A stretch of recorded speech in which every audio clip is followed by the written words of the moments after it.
Hola, ¿qué tal? Soy Carmen Dolores Carrillo Juárez. Soy doctora en literatura hispánica por el Colegio de México.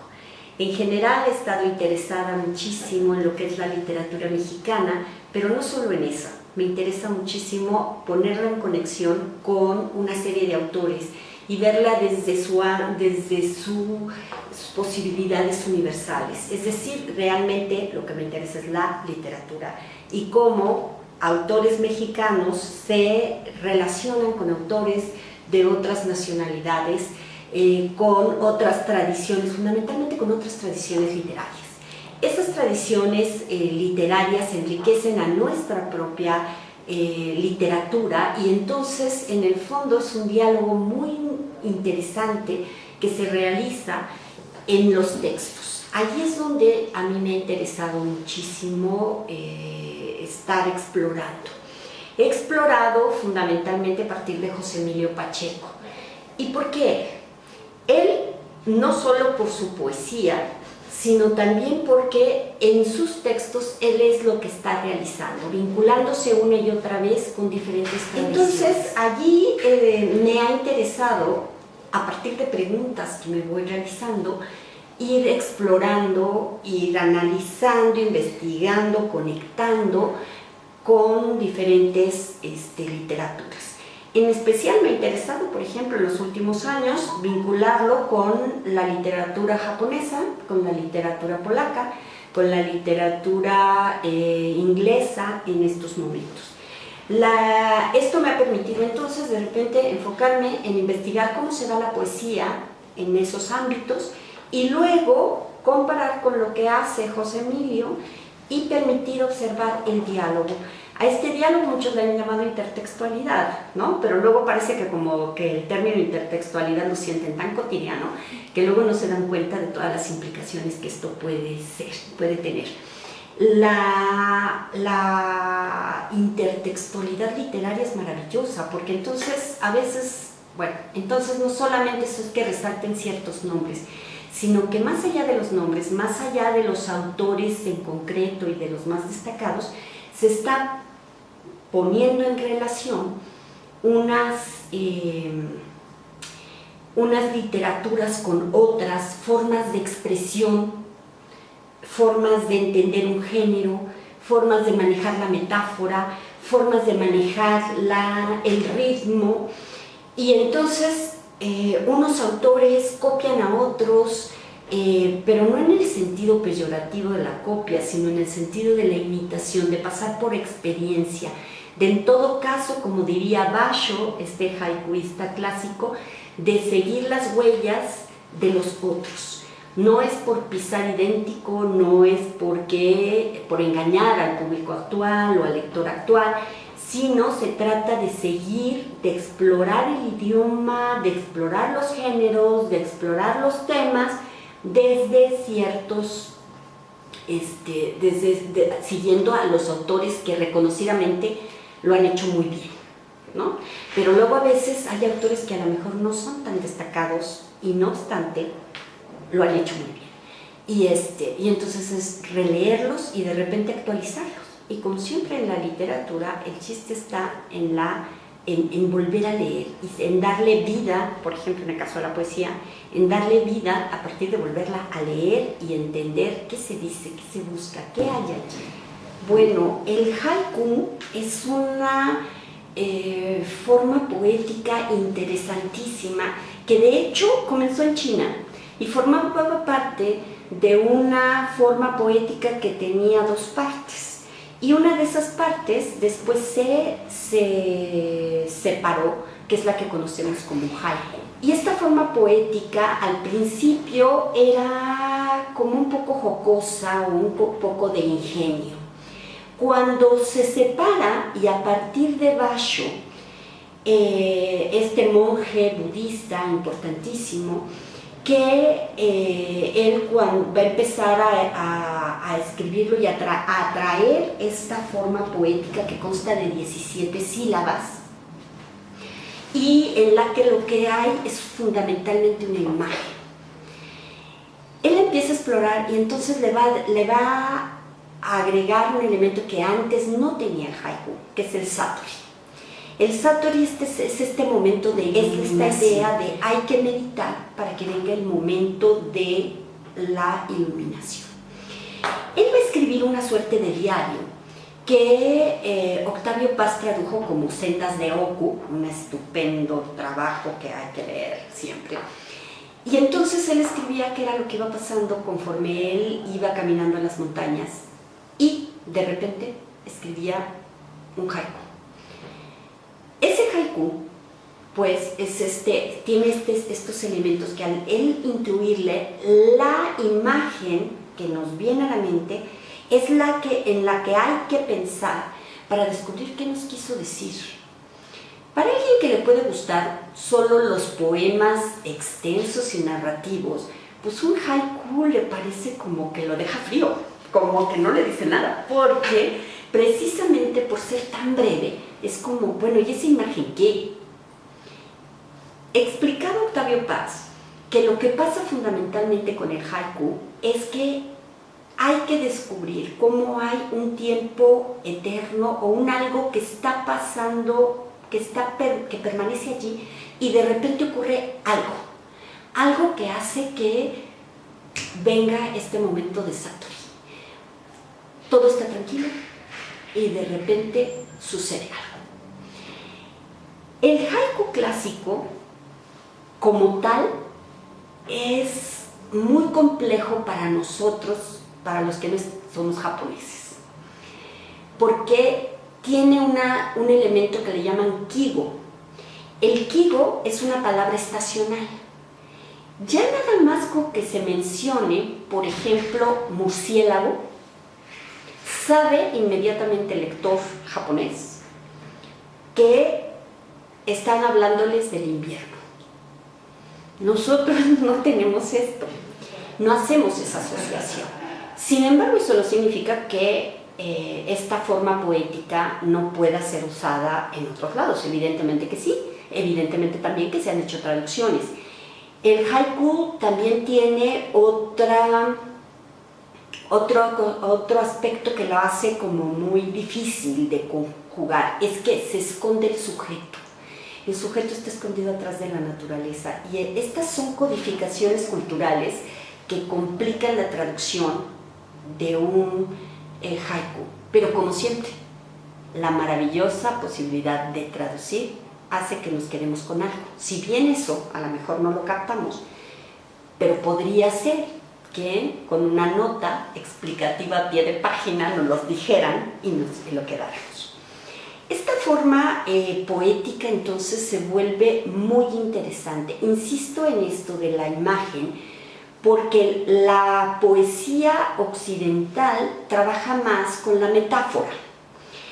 Entonces, y aunque si bien la imagen es una forma de metáfora, pero es algo como más visual en lo que hay que hurgar, más para entender qué se está trabajando allí, qué nos quiere decir.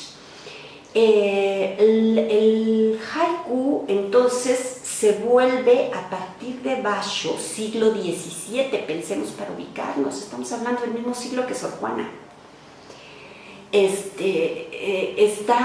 Va a volver al haiku una forma poética muy importante e interesante, y así después tendremos otros dos haikuistas muy importantes en Japón, que son Issa, por ejemplo, y ahorita Buson, que es otro buenísimo. Esta forma poética en general la escribían los hombres, ¿y por qué los hombres? ¿Por qué de pluma de varón? Porque normalmente los japoneses se educaban en la literatura china, no en la japonesa. Pero para que se sorprendan, ¿quién empezó la literatura escrita en japonés y la poesía escrita en japonés? Las mujeres. Era el idioma cotidiano, el idioma de todos los días, y entonces ellas aprendían el japonés mediante silabarios, y sí se los permitían porque parecía como cosa poco importante. El idioma que daba prestigio era el chino, no el japonés. Estas mujeres entonces empezaron a escribir en japonés y empezaron a crear formas poéticas en japonés, Y esa va a ser el inicio de la literatura japonesa. Y también, evidentemente, van a tener codificaciones pues, muy acordes con su propia cultura, que era no hablar directamente de los sentimientos, y atrás de ciertas imágenes se escondían cosas que se querían decir sobre las emociones. A nosotros nos costó mucho trabajo entender que era más que hablarnos de la naturaleza, y que si el rocío en la flor y en los pétalos, ¿no? Cuando tenemos elementos, por ejemplo, Ooka, un escritor, investigador actual, en Letras Libres, escribe un texto explicándonos sobre esto y diciéndonos, no, bueno, es que cuando se nombra esto es que se está diciendo que el amante está triste y está llorando. Y uno dice, bueno, pues si tú no me lo explicas, yo no me hubiera imaginado. Y no solamente es yo, sino nuestra cultura occidental no alcanza a entender eso, tiene que estudiar la otra cultura, tiene que decodificarla y entonces entender todo lo que allí está expresado. Y bueno, así, ¿y cómo le entré? Volviendo a la impertinencia, por José Emilio. Porque José Emilio es traductor muy a su manera, ya podríamos hablar largamente sobre esto, de haiku, pero también escribió e incluyó en sus aproximaciones un libro que publicó en 1984, la traducción de 15 poetisas, así les llama él, de poetisas japonesas, y a partir de que me las encontré allí, dije, a ver, yo quiero ver, ¿de qué me habla? ¿Qué es esto? ¿Quién? No sé qué, ¿no? Y entonces así empecé, llegué a Kenneth Rexroth, que es el traductor en el que se va a basar José Emilio Pacheco y que también es un poeta importante. Y entonces, ¿qué hace con estas japonesas? Y así. Y esto me permite entonces abrirme hacia esta otra forma, esta otra tradición poética, pero también entender qué pasa con esa tradición poética y lo que le da a un poeta mexicano, ¿no? Porque estos poetas que tradujeron a los haikuistas y a estas poetas japonesas, va a ser también a su vez que ellos exploren para hacerlo, llevar estas formas poéticas a su propia poesía. Y estoy hablando tanto de Octavio Paz como de José Emilio Pacheco. Por supuesto, el que trae toda en nuestra literatura mexicana, el que trae por primera vez anuncio de estas formas poéticas, aunque lo hace muy a su manera en cierta forma, es José Juan Tablada. Pero él las trae y les llaman en algún momento haikai. Después empieza ya con estos haikus, no necesariamente siempre en estos términos de las 17 sílabas. Evidentemente va a haber el kigo desaparece, no puede haber kigo, pero sí hay satori, ¿no? Y se vuelve una forma poética muy interesante, de tal manera que para este momento, hoy por hoy, en muchas literaturas occidentales, incluyendo la mexicana, el haiku se vuelve, hoy que se aprecia tanto lo mini, ¿no? Se vuelve entonces una forma poética muy buscada y muy interesante. Bueno, ahora solo como para ejemplificar cómo se da esa traducción del haiku, veamos, por ejemplo, Donald King pone en su libro La literatura japonesa lo siguiente: el estanque antiguo, salta una rana, el ruido del agua. Esto va a ser traducido por Paz de la siguiente manera: un viejo estanque, salta una rana, zas, chapoloteo. Como ustedes pueden ver, lo que permanece es esta idea, el tiempo que está permaneciendo, este tiempo que parece eterno, es ver un estanque que está allí nada más, y de repente salta la rana. Esto, traducido por José Emilio Pacheco, queda de la siguiente manera: viejo estanque dormido, de pronto salta un sapo. Claro, estas cosas hay que pensar, estos haikus hay que pensar, ¿y qué es lo que está pasando allí? No es que salte de repente solo el sapo, sino que puede estar diciendo de más.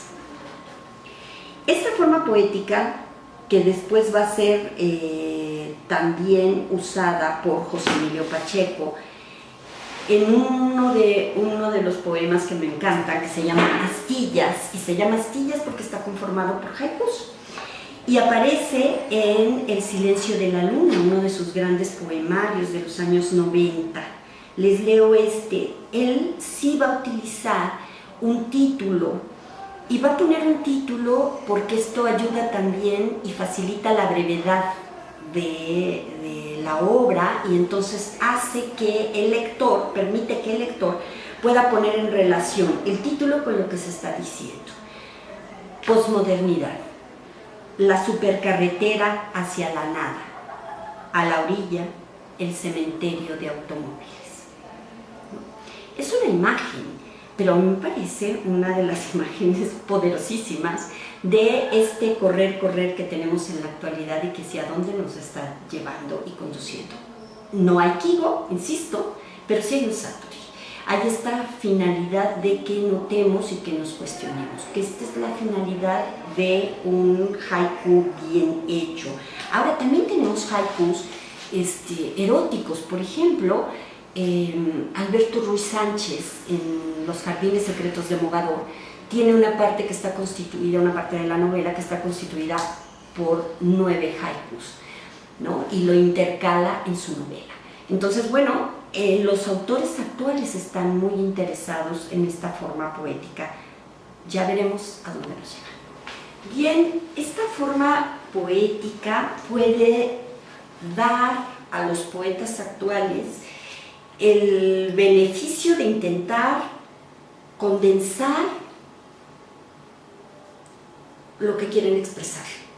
Como siempre, ya sabemos que la poesía, la dificultad que tiene está justamente en ser plurisemántica, en tener como diversas posibilidades, diversas posibilidades de significación.